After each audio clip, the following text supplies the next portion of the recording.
It is the Pulse again here on ZTN Prime. I'm Tino Chakanyuka, your host. On this show, we keep our fingers on the pulse on goings on in Zimbabwe's highest decision-making body, Cabinet. Now, this week, we are joined by the Minister of Foreign Affairs and International Trade, Ambassador Frederick Shava, to help us discuss the country's foreign policy in the context of issues that we discussed in the 12th Cabinet meeting on Tuesday. Ambassador Frederick Shava, welcome to the show. Thank you. Now, President Emmerson Mnangagwa will be in Britain for King Charles' coronation. How significant is this visit considering our two countries' history? Well, we have been invited at the highest level, at the level of the President, to participate in the coronation of King Charles III. And many other heads of state also have been invited to the same occasion. We believe this is normal diplomatic courtesy, and we are happy that Zimbabwe has been included in this regard. Apart from the official event, does the President have any other engagements on the sidelines? Well, this we will know when we get to London. But I'm sure that the ambassador in London, Chris Katsande, will have lined up some engagements, particularly perhaps business engagements, where people may be addressed to inquire about opportunities of investment in Zimbabwe, and to hear it from the horse's mouth, hear it from the president himself.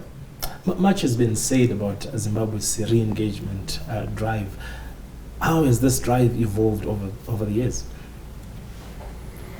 Well, as you know, way back 2002, when we had the land reform program, the United Kingdom and the United States decided that Zimbabwe had done what they didn't expect or what they didn't want, so they put us under sanctions. And that's a long time ago. And we have been battling to say that Zimbabwe has done nothing wrong, and we should be accepted into the normal society of countries. How would you assess your battle so far? Have you made any significant inroads? Yes, we have. If you look at the European Union, right now, the European Union has removed most of the sanctions they'd imposed on Zimbabwe. The European Union only has an embargo on arms or defense industries supplies still under sanctions. The rest of issues they used to raise in the past have been removed.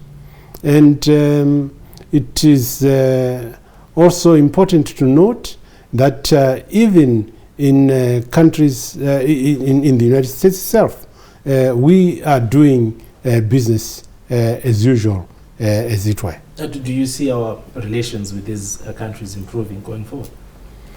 I think so. I think we see this improvement most of the time. To refer to the most recent event at the ZITF, the Zimbabwe International Trade Fair, I think we saw a lot of countries exhibiting there for the first time after many years. The British were exhibiting there for the second time. They did last year, they did this year, after 27 years. And this time we had the European Union, which had the largest stand, 300 meters long stand at the ZITF. And we also had the American stand, the United States stand at the ZTN. This is improvement. Reports are suggesting that Zimbabwe is among the 19 countries who have applied to join the BRICS group. What are the benefits of joining such a grouping of nations? Well, the BRICS are a particular group. They started being 4, and they wanted to afford each other special trading facilities and special payment arrangements for what they trade in, and they are doing very well. And Zimbabwe wants to be part of them, and this is why we are hoping to be associated with the BRICS. But what benefits are we angling for? Well, trade, particularly trade, and interaction in many other ways. We exchange of technology with them, and so on. How good are our chances of joining this group, and what are we bringing to the table to this seemingly elite group of nations? Well, we are bringing to this group our preparedness to interact with them. We are bringing this group our openness for them to participate in our economy and to trade with us, and so on. This is what we are bringing to this particular group, and we are hoping to gain from their side technology, especially technology, as we trade with them. And in the same vein, Minister, how far are we with our bid to rejoin the Commonwealth? What is the latest in that? Well, you are aware that there was a team here a couple of months ago, and that team is doing a report, and we understand that when that team completed their inquiry here in Zimbabwe, they went back satisfied from most of the groups of people they contacted that there were no impediments, real impediments, that should prevent Zimbabwe from rejoining the Commonwealth. The Commonwealth is a club of people of similar values, if you like, and it's not like we are new to the Commonwealth. We have been a member of the Commonwealth up to that time in 2002 when we exited from it. So one would then ask, what has changed now from 2003 when we exited, now that we want to rejoin? Well, we are saying to them, whatever they thought we had done wrong was a misconception on their part. And we are also saying to them, they should look at our environment, they should look at our Zimbabwe, and we have made a lot of progress in terms of developing our own country. Okay, some quarters may feel that the process has been dragging for a long time. Are there any set timelines for this process to be complete? It's entirely up to those who are judging us. As far as we are concerned, we should have been back in the Commonwealth a long time ago. But we continue to show our goodwill to those who have the privilege of saying you are back into the Commonwealth. Okay, let's shift our focus to the conflict in Sudan. Zimbabwe has ensured safe return of nationals who are stuck in Sudan. Are all our nationals who are based there now safely at home? They're all safely at home. The diplomats who are employed there and their families, they are all back here in Zimbabwe now. In total, how many were repatriated? We are looking at 30 diplomatic employees, but there were others who are not necessarily diplomats, but who are Zimbabwean, who also we were concerned about. Now, some of these people left, or most of them rather, left in a huff, and perhaps left their savings and would really find it difficult to restart life back home. Is there anything that government is really doing to ensure that they have a soft landing? There are people who were working for certain organizations in there, like the United Nations organizations and other international organizations. They have left according to the arrangements that were made by those organizations. There are people who were diplomats working for the government of Zimbabwe. They've left according to arrangements made by the government of Zimbabwe. It is obvious that the government of Zimbabwe will continue to look after the diplomats here in Zimbabwe until they're able to return to their postings. But there were some who were in private employment, teachers, for instance. Yes, we still have teachers. I think there are 23 of them whom we expect to come back. We are also expecting over 170,000 nationals from neighboring South Africa. How prepared are we to receive our brothers and sisters back home?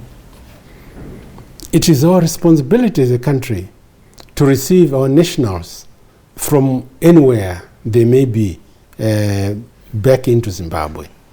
And in that regard, the 178,000 Zimbabweans who were on this Zimbabwe exemption permit in South Africa were given a deadline of June 30, 2023 to regularize themselves or return to Zimbabwe.